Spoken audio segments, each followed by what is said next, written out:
खान खनिज अधिनियम में संशोधन का जो बिल लाया गया है उसका मैं समर्थन करते हुए इस बिल को बहुत पूर्व ही लाना चाहिए था। ऐसी स्थिति होते हुए भी मैं इस सरकार पर यह कहूंगा कि इन्होंने जानबूझकर इस बिल को विलंब से राज्यसभा में और लोकसभा में पेश किया है। अध्यक्ष महोदय, अपने देश में जितना भी कोयले का भंडार है जिसको आज तक उसे पहचाना गया है वो करीब करीब 269 बिलियन टन का आइडेंटिफाई हुआ है। और ये जो कोयले का भंडार है ये पूरे देश की 120 करोड़ आबादी की प्रॉपर्टी है। देश में जितनी भी खनिज संपदा है ये किसी उद्योगपतियों की संपदा नहीं बन सकती। लेकिन आज तक इस सरकार ने जिन ब्लॉकों को आइडेंटिफाई किया था उसमें से अधिक ब्लॉक इन्होंने निजी क्षेत्रों को कैप्टिव ब्लॉक के रूप में आवंटन कर दिए हैं। और जब सारे ब्लॉक इन्होंने आवंटित किए उसके बाद ये बिल लोकसभा में आया। और ये मैं आपके माध्यम से कहूंगा कि देश में इसके पूर्व भी कोयले का जो खनन होता था जब 1971-73 के पहले तो उसे राष्ट्रीयकरण किया गया। तत्कालीन प्रधानमंत्री स्वर्गीय इंदिरा जी ने यह कदम उठाया था कि जितने भी देश में कोयले का माइंस है इस माइंस को निजी क्षेत्र से सरकार के हक में लेने का एक समर्थनीय ऐसा एक कदम उठाया था जिसका सभी दलों ने स्वागत किया था। लेकिन इसी बीच में 1996 से इसी सरकार ने जो इंदिरा जी पर विश्वास रखते हैं उन्हीं लोगों ने निजी क्षेत्रों को एक ब्लॉक देने की जो पॉलिसी बनाई है इसमें देश की इस अमूल्य संपदा की लूट लगाई है। मैं आपके माध्यम से कहूंगा कि देश की इतनी अमूल्य संपदा थी है कि जिसका अगर मूल्यांकन किया जाता तो मैंने एक एक्सपर्ट कंपनी के पास में जितने अभी कैप्टिव ब्लॉक बांटे गए हैं उसका मैंने इसके बारे में उसकी कीमत निकालने का प्रयास किया तो देश में 49 बिलियन के ज्यादा बिलियन के ब्लॉक आज तक निजी क्षेत्रों में और स्टेट के पावर बोर्डों को बांटे गए हैं। इसमें से करीब 26 बिलियन टन कोयला जो है निजी क्षेत्रों को दिया गया है। इसकी अगर हमने कॉस्ट निकाली तो इसकी 25 लाख करोड़ से ज्यादा इसकी कॉस्ट होती है।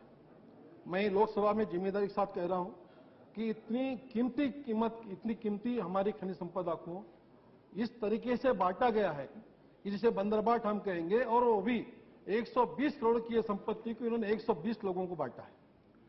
मैं सरकार से कहूंगा कि इतनी कीमती हमारी खनिज संपदा जो कोयला है इसको इस तरीके से बांटने की जरूरत क्या थी, जबकि देश में जब इंदिरा जी ने इस कोयला खनन का कोयला क्षेत्र का जब राष्ट्रीयकरण किया था ये दृष्टिकोण सामने रखा था कि देश में इस संपदा के माध्यम से रोजगार निर्माण हो और जितने भी पावर प्लांट है और कोई भी क्षेत्र के लिए उचित दाम में वक्त पर कोयला प्राप्त हो। लेकिन इसका सब अवहेलना हुई है, इसका उल्लंघन हुआ है और देश में करीब 200 से ज्यादा करीब 218 ब्लॉक इन्होंने बांट दिए हैं और अभी इनके हाथ में कोई ऐसे ब्लॉक नहीं कि जो इनको नीलाम करे। अभी मैं जिस कमेटी में हूं स्टैंडिंग कमेटी में हूं कोल स्टील में, तो मेरे सामने कोल इंडिया के अधिकारी कहते हैं कि कैप्टिव ब्लॉक अब निजी क्षेत्रों को न दिए जाए। इसे हमें इसकी जरूरत है। उसके बावजूद भी यह प्रक्रिया रुकी नहीं है। 138 ब्लॉक का और से आइडेंटिफाई हुआ है उसको भी नीलाम करने का प्रयास कर रहे हैं। जबकि मैं यहां पर सरकार से और आपके माध्यम से कहूंगा कि देश में बढ़ती बेरोजगारी, इस बेरोजगारी का अगर कहीं जवाब है तो ये देश की खनिज संपदा है और कृषि क्षेत्र है। कृषि क्षेत्र के तो हाल बेहाल हो गए हैं, लेकिन एक खनिज संपदा के आधार पर इस देश के नौजवानों को हम रोजगार दे सकते हैं, ये मेरा दावा है। और इसके सिवा हमारे पास रोजगार देने के लिए और कोई माध्यम नहीं है।